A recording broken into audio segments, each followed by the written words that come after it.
Gini kan? Hai, boleh duduk lah. Baru habis kelas kan? Mengambil kelas. Assignmentnya hari tu yang sebagi tu dah siap. Which one? Program ke? Taklah, bukan. Research. Belum lagi. Nanti esok boleh buat. Oh. Apa? Ajak member lagi makan. Hello? You dah makan dah? You dah. I lapar tu. Jom pergi makan. Tak apa, you tapau je. I kau tim baik punya dengan toki tu kasih tapau. Bahasa jiwa bangsa, bahasa melambangkan bangsa merupakan sebuah peribahasa Melayu yang sering kali kita dengari. Malah dalam Perlembagaan Malaysia, bahasa Melayu telah diangkat martabatnya menjadi sebuah bahasa rasmi negara. Penggunaan bahasa Melayu sepatutnya tidak boleh diganggu lantas menjadi sebuah medium yang penting untuk memupuk perpaduan dalam kalangan masyarakat di Malaysia. Namun pada hari ini didapati pengukuhannya terus dicabar dan melemahkannya sebagai bahasa rasmi negara. Bahasa rojak atau bahasa pencampuran didefinisikan sebagai sebuah bahasa campuran pelbagai bahasa yang digunakan melalui percakapan dan penulisan. Sebagai contoh, pencampuran antara bahasa Melayu dan juga bahasa Inggeris yang digunakan serentak dalam satu percakapan. Seperti yang kita dapat lihat dalam klip video sebentar tadi, di mana situasi golongan belia yang paling ramai menggunakan bahasa rojak dalam kehidupan seharian mereka. Menurut Majlis Belia Malaysia, had umur belia telah ditetapkan daripada umur 15 tahun sehingga 35 tahun. Penggunaan bahasa rojak yang digunakan oleh mereka semakin hari semakin memberi kesan terhadap kemahiran bahasa Melayu mereka. Kajian ini bertujuan untuk mengkaji pengaruh bahasa rojak terhadap kemahiran bahasa Melayu dalam kalangan belia di Malaysia. Kajian ini menggunakan kaedah kajian secara kualitatif di mana data diperoleh sepenuhnya menerusi kajian kes. Sebanyak 5 kajian kes diperlukan demi melengkapkan kajian ini. Penggunaan bahasa rojak telah memberi banyak kesan kepada kemahiran bahasa Melayu dalam kalangan belia. Mengikut kajian, penggunaan bahasa rojak juga telah memberi kesan secara tidak langsung kepada gaya pertuturan seseorang. Bahasa rojak yang sering digunakan dalam kehidupan telah menyebabkan seseorang itu lupa akan perbendaharaan perkataan yang sepatutnya digunakan dalam bahasa Melayu. Sebagai contoh, dalam majlis rasmi atau formal, seseorang itu perlu untuk bertutur dengan menggunakan bahasa Melayu baku. Akibat dari penggunaan bahasa rojak ini menyebabkan mereka kurang fasih dan kelu untuk bertutur dengan baik.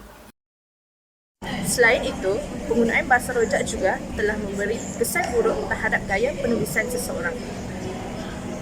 Golongan belia sangat gemar untuk menggunakan bahasa rojak dalam media sosial kerana ia lebih mudah berbanding menggunakan bahasa Melayu baku. Tindakan ini telah memberi kesan terhadap mereka apabila mereka diminta untuk menulis tugasan pada masa akan datang. Mereka akan menjadi kaku dan tidak tahu untuk menulis tugasan dengan betul ekoran sering menggunakan bahasa rojak dalam penulisan. Ush, handphone baru. Ya, aku baru beli semalam. Kau nak tengok? Tengok. Tapi Mimi, kenapa tetapan bahasa dia bahasa Inggeris? Sebab sebelum ni aku guna telefon tetapan dia bahasa Inggeris juga. So aku dah tak biasa nak guna bahasa lain. Bukanlah tetapan pada bahasa Melayu. Sebenarnya tetapan bahasa Melayu ni dapat banyak membantu kita dalam penggunaan bahasa Melayu. Terutamanya kita sebagai anak muda ni. Ya ke? Tapi aku tak tahu macam mana nak tukar. Mari sini aku ajar. Anak muda kerap dan terbiasa dengan tetapan telefon yang menggunakan bahasa Inggeris. Dengan meletakkan sistem bahasa telefon kepada bahasa Melayu akan menyebabkan anak muda terbiasa dengan ayat ataupun perkataan yang secara automatik dibetulkan oleh sistem bahasa Melayu mereka ketika mereka menaik di telefon. Telefon bimbit umpama makanan harian untuk golongan belia.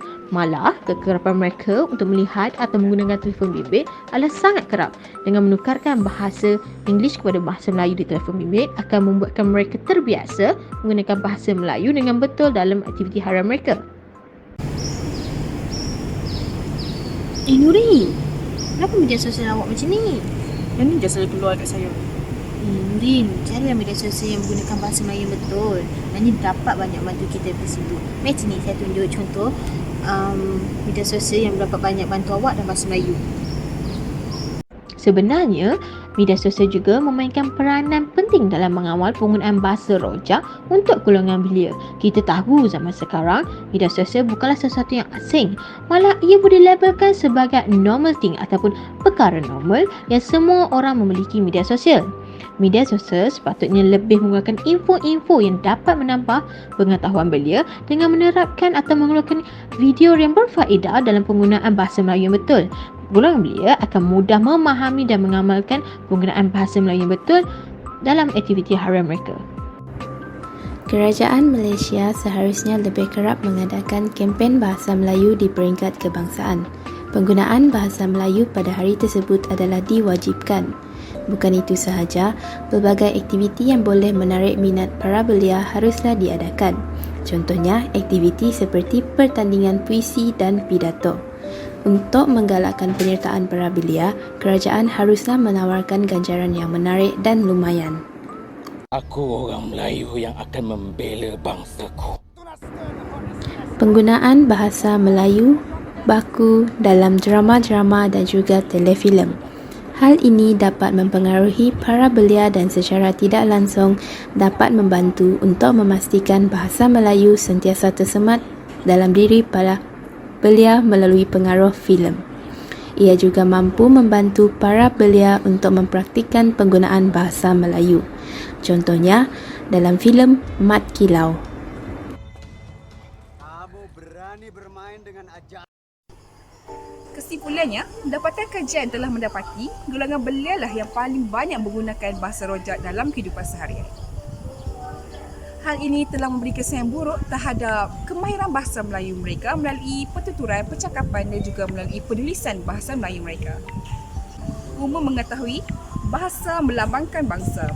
Oleh itu, kemahiran bahasa Melayu perlulah diutamakan oleh setiap warga negara Malaysia, tidak kira umur dan juga latar belakang. Jika golongan ini tidak berubah, maka hilanglah identitinya sebagai bahasa rasmi negara.